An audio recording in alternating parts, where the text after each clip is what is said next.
it's Miss Lady Lace here on my Glamour channel, and today I have a new exciting video which is burlesque related content here on my channel where I'm going to be demonstrating how to make your very own set of pasties. If you're a new friend here on YouTube, I do work in the pinup, burlesque, blogging and event production industries, and I'm actually aiming to create more here on YouTube sharing my burlesque world and how you can get into burlesque yourself. Today I'm showing you how to make a set of burlesque pasties, which are these fabulous little items here.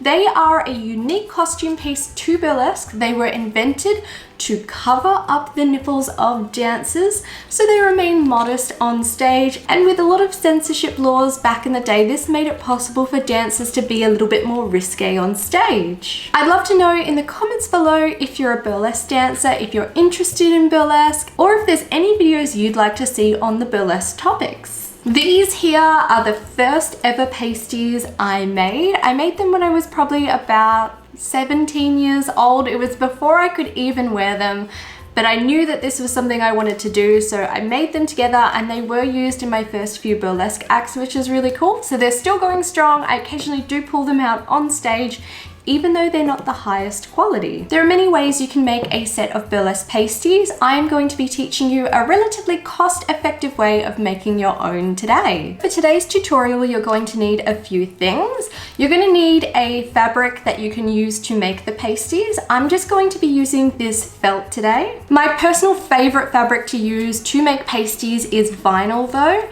I couldn't get any at the moment and I was making some green pasties, so I thought this felt would be perfect. You'll need a pair of scissors to cut up your pasties, a glue. I'm just going to be using E6000 today. I prefer the E6000 Fabrifuse. When you are using this though, be sure to protect yourself and ensure that you're not using it for too long. The area is well ventilated, and realistically you should be wearing facial protection as well, just because this can do damage to your lungs. I have a chalk pencil so I can trace out my design. I have a wax pencil, which I will explain what this does later. It's not essential, but it will make your life a lot easier. I have some clips to hold things together while the glue is drying. I have some crystals in a darker green tone to sit on top of my fabric to bling it up. I have this tray that I'm going to put all my crystals in while I'm crystalling my pasties. And you'll of course need a pattern for your pasties, which you can design yourself. Creating a pattern for your pasties is quite simple to do. All you'll need to do is create a circle which is larger than the size of your nipple, so it's fully covered. It has a little cut out in one area, and this means it can be brought together and stuck to create that pasty shape. This is essentially a little Pac-Man, so it is really easy to create. I am going to put this template up on my Patreon for all my followers over there. This shape can be used for anyone. You'll just need to make it a little bit larger or a little bit smaller depending on your own size. So I've simply just done this and I've transferred it onto some cardboard, which makes tracing a lot easier. To begin, I'm going to take my template and place that upon my felt. I'm going to put this to the very edge so I can get the maximum use out of this. I probably won't use this to make more pasties, but I could use it for hat making or other costuming. I'm going to take my chalk pencil and I'm going to trace out the shape, and I'm going to do two of these because I've got two breasts to cover. With my shapes drawn on, I'm ready to cut those out using my scissors. You want to be careful with your cutting because the edge of this is going to remain raw.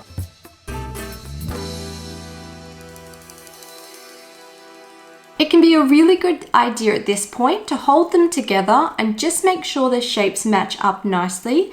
You'll also just want to pin them together and see that you can create that nice shape.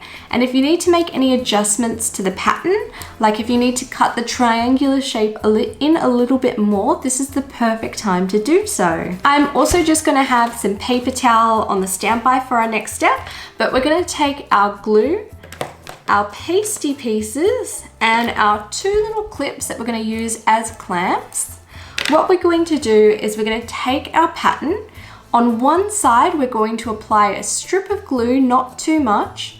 We're going to fold this together, making sure we're securing the glue down. We're going to clip this into place.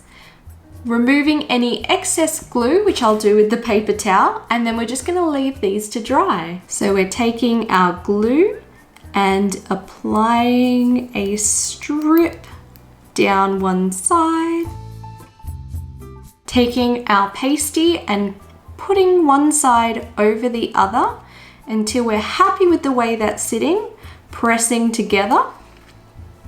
And then I'm just clipping my little clip into place. And the first pasty is ready to dry. We're now going to repeat the same on the other.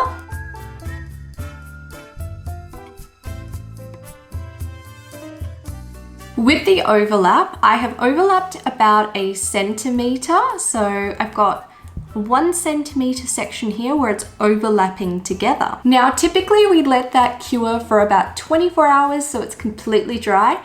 As I need these pasties tonight though, I am just going to let them sit for about 2 hours, then I'm going to come back and start with the crystalling application. So it has now been about 1.5 hours. I've been working on some other costuming projects and I've just come back and checked and they're feeling dry enough to start the crystalling process. So we're now going to take our fabulous little crystals and pour them into our little dish so they're easy to access. We're going to need our wax stick and also our glue for the next step. So we have our little dish here and you might be wondering, what is this fabulous little pencil for?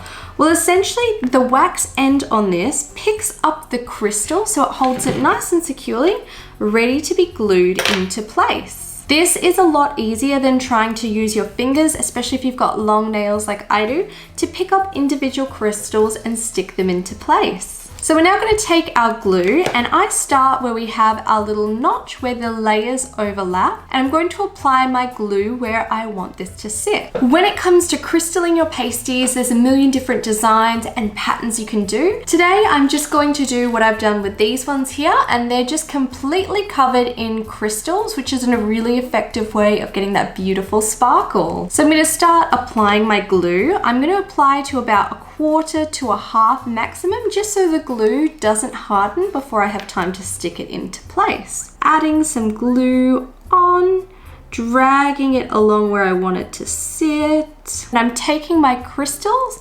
and applying them into place.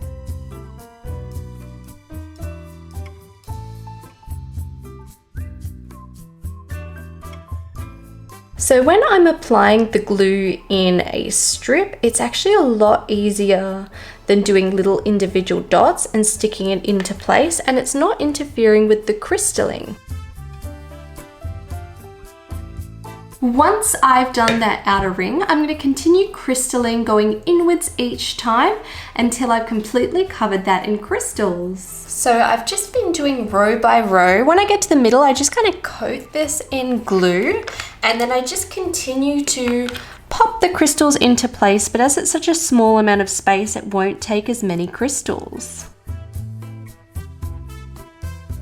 And with that first pasty done, we're ready to crystal the second.